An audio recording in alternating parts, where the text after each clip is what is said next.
8:11, son las 8 de la mañana con 11 minutos. Saludamos con el señor coronel Renato González, el director del ISPOL, del Instituto de Seguridad Social de la Policía Nacional, para hablar un poquito de este tema. Coronel, ¿cómo está? Muy buenos días. Gracias por atender. Buenos días, licenciado, y por su intermedio de sus micrófonos, un saludo cordial a todos los afiliados a nivel nacional, tanto activos como pasivos del ISPOL. ¿Cómo está la situación del ISPOL en este momento? La situación financiera del ISPOL hemos logrado estabilizarla dentro de las dificultades que tiene, en virtud de que el compromiso del gobierno del señor presidente Guillermo Lasso ha sido que desde el inicio de su administración procurar, y por qué reitero en el verbo procurar, porque depende mucho de los flujos que tenga la caja fiscal, mantenerse al día en el traslado de aportes patronales y personales. Efectivamente así ha cumplido. Tenemos unos retrasos en lo que es el aporte del 60% para las pensiones, que retomó la vigencia a partir de la sentencia de inconstitucionalidad del mes de marzo. Ya, pero ese 60% tiene que entregar el gobierno. El Estado, gobierno, así es. Estado, Recordemos, ¿no?, que tanto al IES como al ISPOL y al ISFA se dieron estos cambios normativos en el gobierno antepasado, donde se retiraba el aporte al pago de pensiones. El IES tuvo la ventaja de que 2 años después, del 2018, ya exista la sentencia de la Corte Constitucional y se retome esos pagos. Pero todavía no les pagan, ¿no? Sí, bueno, ahí vienen ya retrasos ya de carácter más administrativo financiero. Pero en cambio el ISPOL y el ISFA recién tuvimos la sentencia en marzo de este año y ejecutoriado recién desde mayo. O sea que también eso pesa, pues. Todo, es que imagínense que... ¿Son 4 años? 5 años. 5 años que no tenían el 60%. Yo le denomino ahí que estamos preocupados de los robos ilegales, pero estos también son los robos legales, pues. Si usted ve ahí en esta diferencia del gráfico, ¿qué es lo que sucede? Que antes del 2016... como existía un sistema de aportación en que el afiliado aportaba el 23.10% y el Estado le aportaba el 26.10%, obviamente ingresaban más recursos.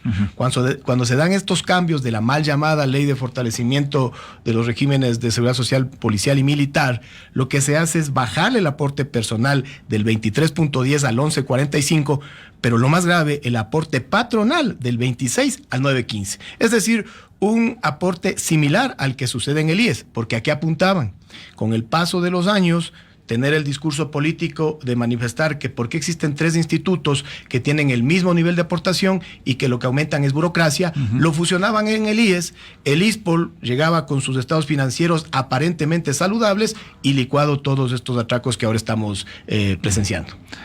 Esa era la intencionalidad de pronto, ¿no? Esa era la intencionalidad, no nos cabe duda. Bueno, pero ahora la ciudadanía se pregunta, pero ¿y qué pasó con el ISPOL, con esos recursos? Han pasado varios directores, usted llegó igualmente y está diciendo las cosas claras como tienen que ser, transparentemente. ¿Qué es lo que pasa en esta situación? Le había dicho hace pocos días, la ex ministra decía que esto es susceptible de recuperarse, casi $900 millones, pero de a poquito, no sé. ¿Cómo está este tema también y qué pasó con los responsables? Claro, varias veces hemos manifestado que este es un camino largo y tortuoso. Nadie dijo que iba a ser fácil, ni mucho menos inmediata la recuperación. Si hablamos de un atraco que se organizó, coordinó y produjo por varios años, no lo vamos a poder resarcir en cuestiones de meses, ¿no? Eso hay que tener claridad. Además, con la multiplicidad de actores. Imagínese que no era solamente la estructura interna del ISPOL, de los directores plenamente identificados, sino esta colusión que existía con organismos externos. Me refiero al propio Decebale, a la Bolsa de Valores de Guayaquil, a la Superintendencia de Compañías, Valores y Seguros, que dicho sea de paso, recién el nivel político empezó el juicio político, que recién es una instancia de este carácter político. Todavía falta determinar las responsabilidades penales y civiles. Súmele a eso el rol de un banco central sumamente complaciente para barbaridades bajo el periodo de una persona que ni siquiera ha sido mencionado, el señor Diego Martínez. Él tiene que responderle al ISPOL cómo registraron manualmente la mal llamada Operación Swap, $327.3 millones en bonos de deuda interna que lo pasaron a poder de Napscunco. A más de eso, la Superintendencia de Bancos del señor Cristian Cruz y otros antecesores a él, el Ministerio de Economía y Finanzas, donde hubo 4 personajes que viajaron a la ciudad de Nueva York para dar el visto bueno al programa de GDN del Citibank. Me refiero a Madeleine Abarca, que en el sistema financiero no es ninguna desconocida.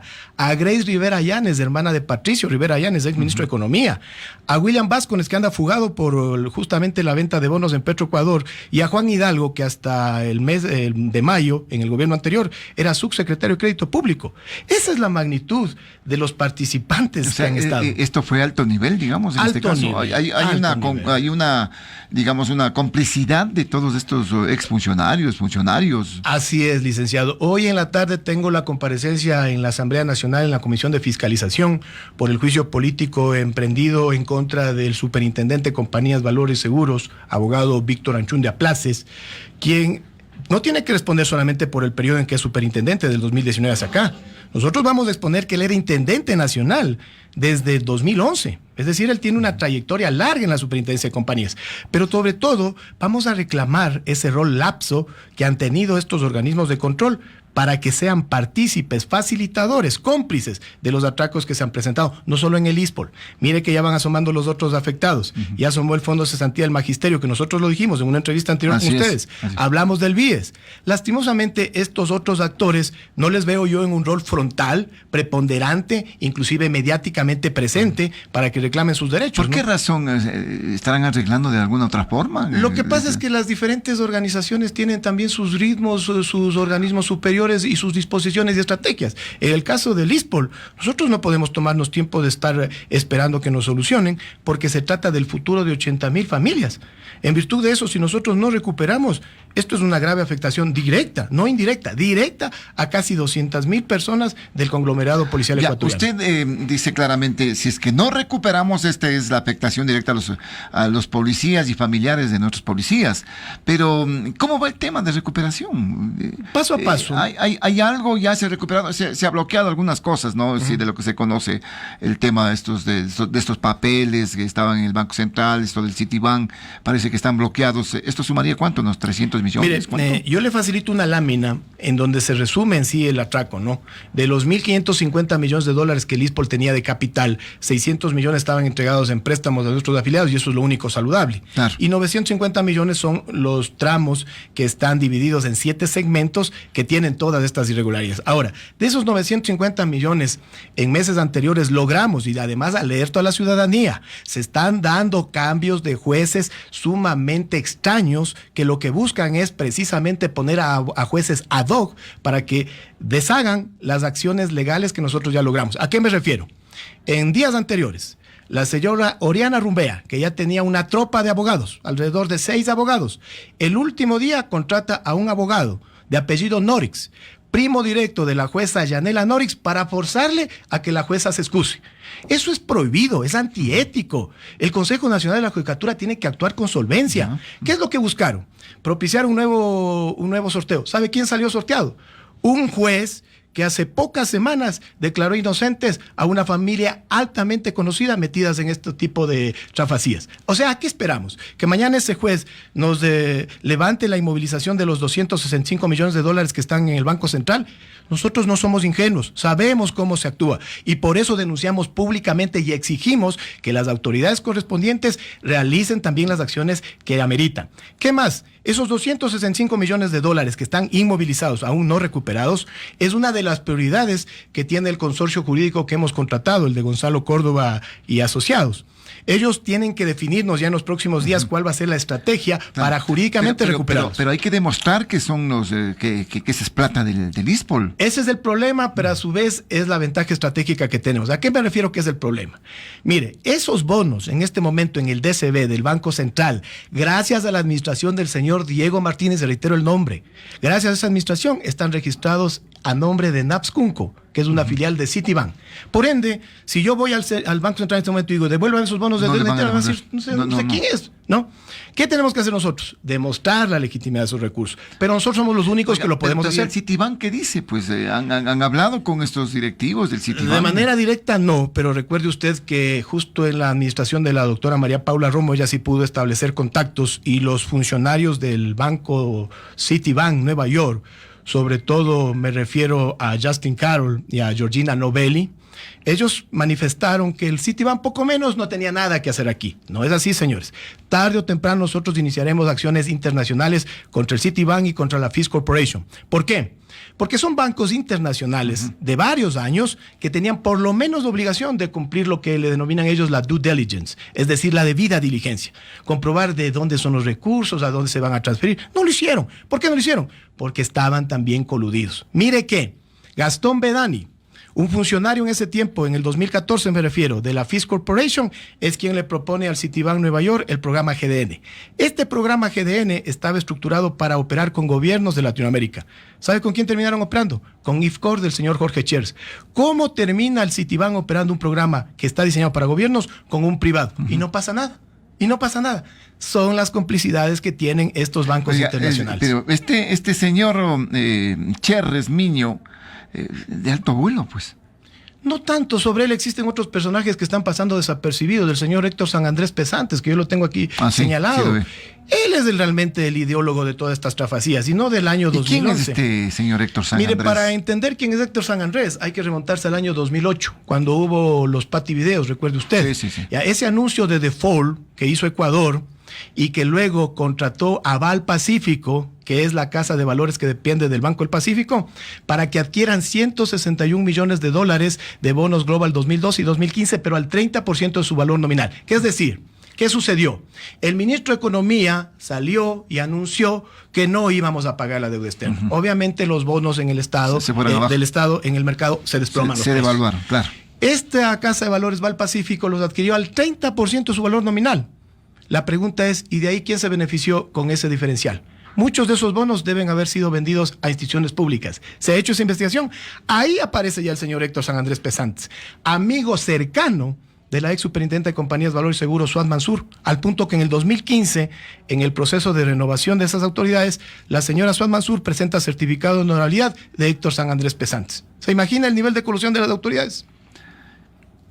¿Avanzan las investigaciones en la parte judicial? ¿Qué es lo que pasa? ¿Hay detenidos en este sentido?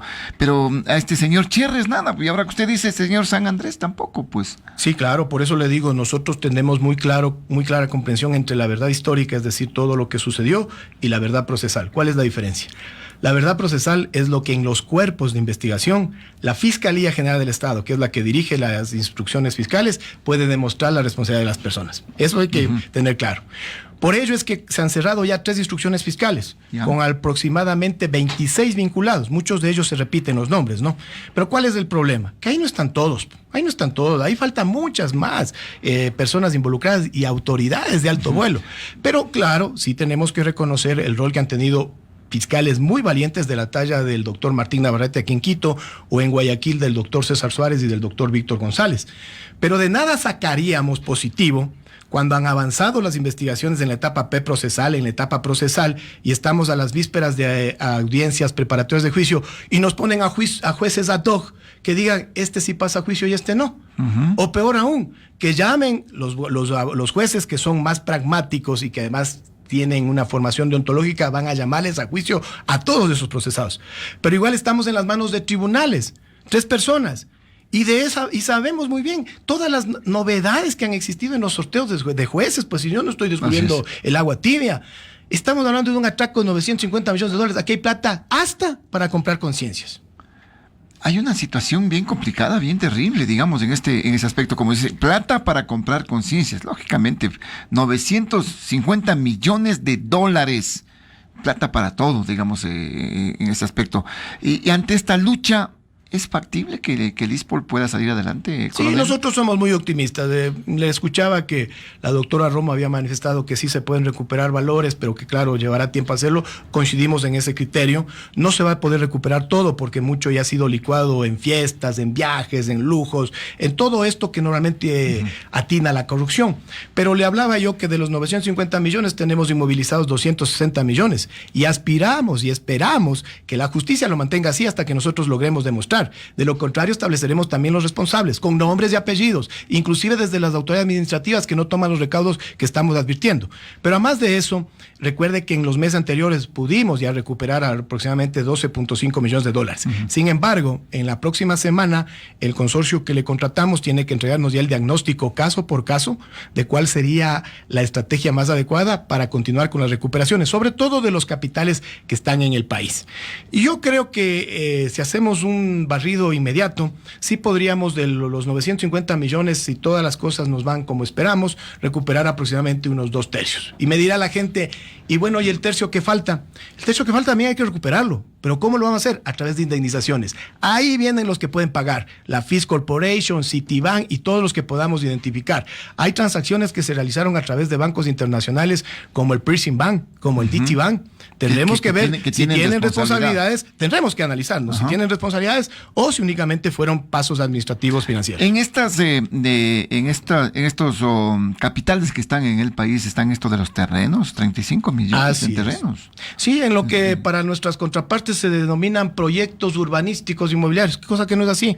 Aquí en Quito tenemos en la salida sur, en Uyumbicho, una hacienda denominada Anchamaza, que catastralmente vale $500,000, que nosotros hicimos un avalúo comercial y no llegó a 3,5 millones, que ya existe un avalúo con un perito, que no lo puedo mencionar el valor porque está dentro de investigación previa, pero que no llega al valor que pagó el ISPOL en su momento, 14.8 millones. ¿Y sabe a quién le canceló? Al dueño de la Casa de Valores Portafolio, que hace pocas semanas fue disuelta por disposición de la Bolsa de Valores de Quito, el señor Álvaro de Guzmán, también mencionado en investigaciones en otros procesos judiciales. Le pagaron 14 millones. Solo en ese caso, 14.8 millones por una hacienda que vale catastralmente 500,000, comercialmente 3.5 millones, y que ahí hay un avalúo pericial que no llega a las 14.8 millones. Pero impresionante, el nivel de colusión, el de complicidad. A nivel del propio ISPOL, ¿cómo se ha saneado ya ese tema? Hemos procurado, pero yo no le puedo garantizar. Imagínense que es una estructura grande de aproximadamente 220 personas, donde estuvieron unos directores, que es lo más doloroso que hemos tenido nosotros que soportar. Gente que vistió nuestros uniformes y que se hayan convertido en verdaderos delfiates policiales, que nos traicionaron, que lo que hicieron es entregarse de brazos abiertos a la corrupción. ¿Y en qué ha terminado? En estos tipos de problemas, ¿no? Claro, hay muchos que ustedes saben, ya funcionarios civiles que se chateaban con el señor Cher, decían gracias por arreglar mi vida financiera. Pero ¿y el futuro de 80,000 familias? Y usted me preguntaba qué va a pasar con el señor Cher. Yo creo que tarde o temprano Estados Unidos va a hacer un proceso similar que lo que está haciendo con Álvaro Pulido. ¿A qué me refiero? Álvaro Pulido, que está involucrado en el caso de Alex Saab y que tienen confiscados alrededor de 180 millones de dólares en Estados Unidos, tiene una recompensa internacional de 10 millones de dólares por el Departamento de Justicia de Estados Unidos para ubicarlo. Al señor Cherres, con el señor Luz Uriaga, en Estados Unidos ya se solicitó la confiscación de 176 millones de dólares de activos, que dicho sea de paso... que tienen en los Estados Unidos. En Estados Unidos. Ya. Que quiere decir que esos son nuestros recursos, pues. Porque el señor Cherres, un estudiante mediocre nada más en la Universidad Católica de Quito, que no tenemos ni siquiera constancia de que haya terminado de estudiar, porque en el CENESID no está registrado ningún título de señora, pero un estudiante así mediocre, ¿cómo tiene ahora un capital de 176 millones de dólares en Quito, en Estados Unidos? Al que le dicen el mago, ¿no? Un mago le dicen, pero ha sido mago para hacer humo los recursos. Claro. Este mago Cherres, como se lo conoce, ¿cómo se vinculó con la policía? Bueno, la vinculación inicial es al servicio de cesantía. En el año 2003 hay contratos firmados para asesoramiento financiero. En ese sentido, él ya empieza a conocer el servicio de cesantía. Y mire que, a nuestro criterio, muy personal, el primer blanco fue la cesantía. ¿Qué es lo que sucedió?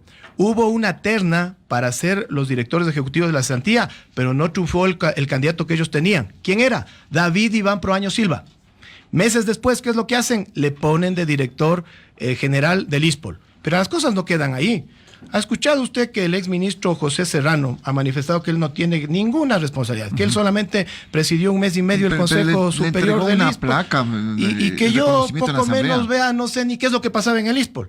Bueno, el señor José Serrano participó en 2 sesiones en el Consejo Directivo del ISPOL, cuando se da el cambio de esta ley. Es decir, hasta antes del 2016, el Consejo Superior, como se denominaba, del ISPOL, lo era presidido por el Comandante General de la Policía Nacional. ¿De acuerdo? El 21 de octubre sale esta ley mal llamada de fortalecimiento de la seguridad social policial y le cambian la cabeza del directorio y le ponen como presidente del Consejo Directivo al ministro del Interior, como se denominaba en ese tiempo, el doctor José Ricardo Serrano Salgado. ¿De acuerdo? Actuó en 2 sesiones. En la primera sesión del 26 de octubre, es decir, 5 días después, lo que hacen es ratificarle al señor David Iván Proaño Silva. Eso hacen primerito, ratificarle. Y el segundo punto, ¿sabe qué hablan? De fusionarle la cesantía con el ISPOL. Y disponen que una semana después, el 1 de noviembre, se presente el director ejecutivo de la cesantía, mi coronel Jaime Amores, a exponer el estado de la cesantía. ¿Y qué concluyen? Disponer que en el plazo establecido de 5 meses del servicio de cesantía realice los exámenes pertinentes con miras a la integración del servicio de cesantía al Instituto de Seguridad Social de la Policía Nacional. Aquí está, con papeles. Es decir, se querían la cesantía con el santo y la limosna. 2 y 2 son 4 y 4 y 2 son 6. El ISPOL tenía $1.500 millones y nos faltan 950. La cesantía tenía 1.000. Ahora nos hubieran faltado 1.950 millones si esto se consumaba. Así de sencillo es. ¿Esto no tiene por lo menos responsabilidad política? ¿Por lo menos? ¿Y qué se ha dicho al respecto de ello del exministro, por ejemplo? Se habla, pero no pasa absolutamente nada. Tienen temor. En la asamblea anterior, en enero de este año, iniciaron la investigación del tema ISPOL. Les dieron tribuna, les dieron micrófonos a toda esta serie de parlantes que tenía esta estructura. Pues estuvo ahí, mismo Chérez, a David Proaño, y que se presentaban como los grandes conocedores financieros. Nos hacían aparecer a los demás como los ignorantes de la seguridad social policial y mucho menos en estos temas. Bueno, avanzaron las investigaciones, se dieron los operativos de febrero. Hasta ahí llegó la viada que tuvo la Asamblea Nacional anterior para investigar. ¿En qué concluyó? El día último de sesiones de esa comisión, que era la Comisión de Seguridad y de Relaciones Internacionales, archivaron el informe del caso ISPOL. ¿Cómo lo hicieron? Con movimientos políticos. ¿Ya la actual comisión? No, la anterior, la de la Asamblea anterior, sí. Yo aspiro, y eso voy a hacer el pedido hoy cuando me presente en la Comisión de Fiscalización, de que como les voy a explicar el tema ISPOL con estas mismas láminas que les estoy presentando, aparte de que avancen ellos en el juicio político al superintendente de Compañías, Valores y Seguros, les voy a solicitar que reabran una investigación seria, pues, para el tema ISPOL, porque aquí falta el rol de la señora Suad Mansur, el rol de Diego Martínez, el rol de los ministros de su momento, ¿no es cierto? Y de otras autoridades, porque yo he dicho frontalmente, esto no podía hacerse sin conocimiento de la calle Benalcázar y de la calle García Moreno, así de sencillo. Oiga, usted ha dicho, tienen miedo, tuvieron temor en la asamblea anterior. Este es un tema bien complicado. ¿Usted no tiene miedo? Bueno, yo le temor tengo a esta situación. Yo le tengo. Aquí le veo que hay realmente un poder bien grande. No solo uno, varios. Aquí, mire, cuando me preguntan a mí, ¿y por qué se enfrenta? Porque en primer lugar tengo la obligación moral y legal. A mí me pusieron de director general del ISPOL y me pusieron mis superiores confiando en mis modestas capacidades, pero tengo que hacer un buen rol. Pero sobre todo yo he asumido esta lucha de manera apasionada, porque es mi futuro también. Aquí está mi jubilación y aquí está el futuro de mi familia. Cuando usted me pregunta si tengo temor, a Dios, a nadie más, a Dios. ¿Por qué? Porque a mí me atemorizaría pasar de legado a mis hijos que estuvo en el ISPOL una persona corrupta, que inclusive utilizaba a su propia hija para viajes al exterior de placer y presentarla como asesora financiera del ISPOL. Ahí tendría yo preocupaciones diarias. ¿A quién se refiere usted en este caso? Al señor David Iván Proaño Silva. Hay un viaje del 16 de abril, del 16 de abril al 26 de abril del 2016, cuando viaja una comitiva, que ahora en las investigaciones ya se ha sabido que los gastos no solamente cubrió la empresa IPCOR, sino el propio Citibank y otras empresas. Pero ese viaje, que era supuestamente para que conozcan cómo se hacen las inversiones internacionales, le acompañó la hija de David Proaño y fue presentada en el Citibank como asesora financiera del ISPOL. Eso es canallesco, eso es canallesco. Ni los delincuentes más avesados, ni el propio Rasquiña se han atrevido a meter e involucrar a sus hijos en estas trafacías. Mire cómo actuaban esta gente, qué valores tenían. Por eso, vea, cero temor. Cero temor, yo estoy claro cómo actúa el crimen organizado. Nunca viene de frente. ¿Sabe qué me ha pasado en los últimos meses? Han reactivado investigaciones en contra mía en fiscalía. Investigaciones que venían del 2018. Así actúan, así actúan. Pero si es que reactivan esto, hay también gente de poder que está involucrado en la actualidad. Obvio, pues si aquí no estoy manifestando que tenemos un caso claro de crimen organizado político, económico, transnacional. ¿Y por qué le digo político, económico, transnacional? La parte política creo que ya no está en discusión, ¿no es cierto? Pero me dirán ustedes, ¿y lo económico? Bueno, si yo tengo a Citibank, si tengo a la Fifth Corporation, ya tengo grandes componentes.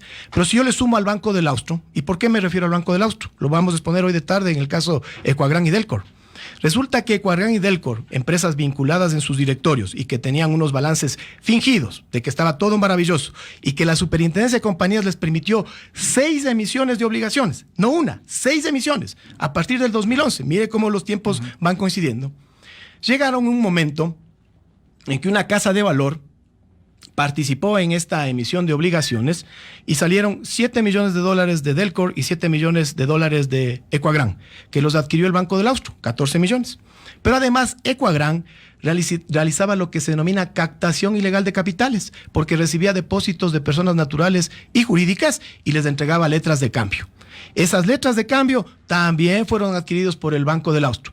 Los abogados del Banco del Austro me dirán, pero eso es legal, pero no legítimo. No legítimo.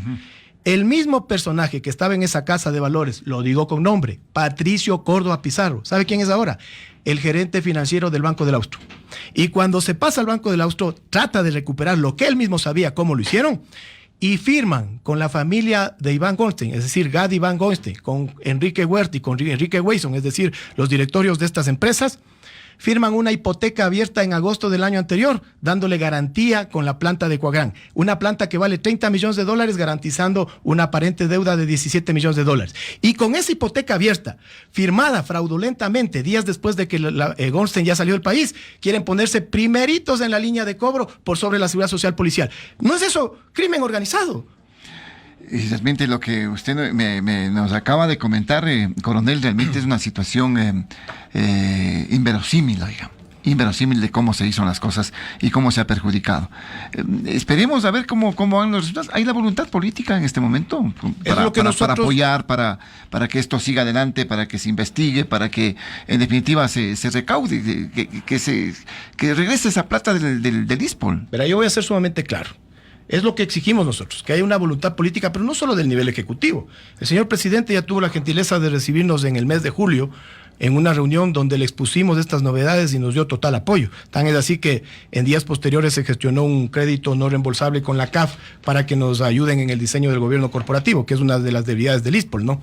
Pero aparte de eso, del apoyo que nos ha dado públicamente la señora ministra de Gobierno, recién ahora veo yo que en la Asamblea Nacional están despertando el interés político. No terminan de entender, o no quieren entender, más bien, que el robo al ISPOL no es solamente a los policías.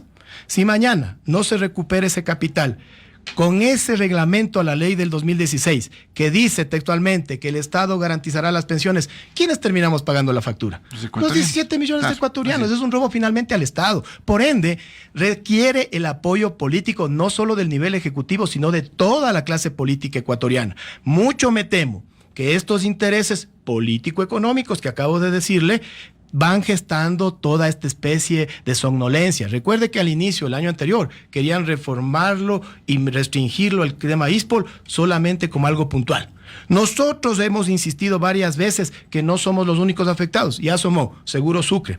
Tiene que asomar Aseguradora del Sur, el Fondo de Saltía del Magisterio, ya está asomando el BIES, y hay otros actores más. Todo eso tiene que investigarse en su momento.